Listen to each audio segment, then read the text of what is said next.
Welcome to Reach, Relevance and Rise. And today we have again our SEO expert Eric with us. Eric, welcome. Good to be here.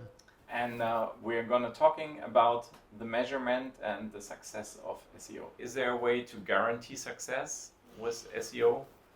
So what that comes down to, of course, is how do you measure this stuff? How do you know?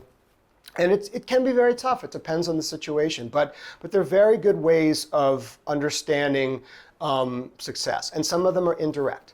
So if you know that certain types of links are extremely important to the success of a website, for example, big editorial links from a magazine, let's just say, you are measuring, the SEO always should be measuring that.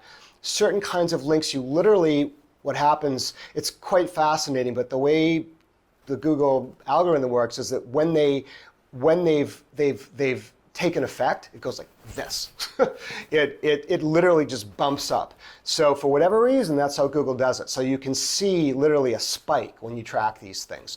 There's that. There's, I mentioned adding a bunch of content that's more geared towards answering people's informational questions. Well, obviously, if all of a sudden you start ranking, and again, let's say leather handbags for all these, how do I take care of leather handbags? These that's probably not a high search term, but something else like that.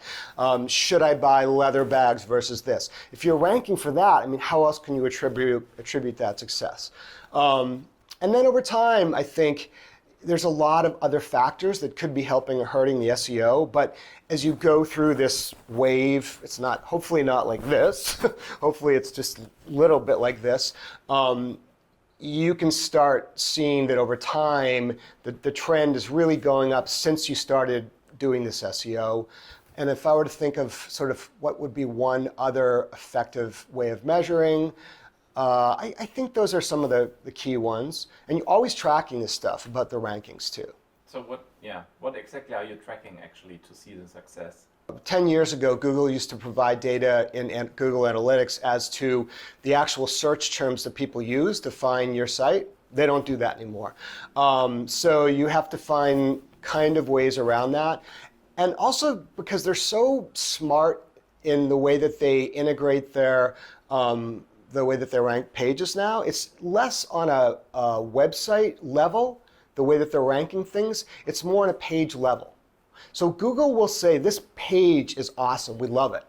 And I'm sure anyone that has a website for any period of time knows that there will be these weird pages that for a very long period of time rank number one. And very often it's hard to distinguish why. So it's almost on a page level that you can measure a lot. And if you really succeed, it's not about just ranking for that head term, like how to clean leather. If you have an excellent page and it's comprehensive content, they will give you all the mid-level terms and the long-tail terms. So it's actually more important to track the page performance than just one keyword at a time. But we do both. We also track the keywords. So track the ranking basically of the pages in Google search at the end of the day, right? That's what counts. Yeah. All right, Eric, thank you very much. Thank you. And we see you soon again for a new episode of our channel, Reach, Relevance and Rise. Thank you.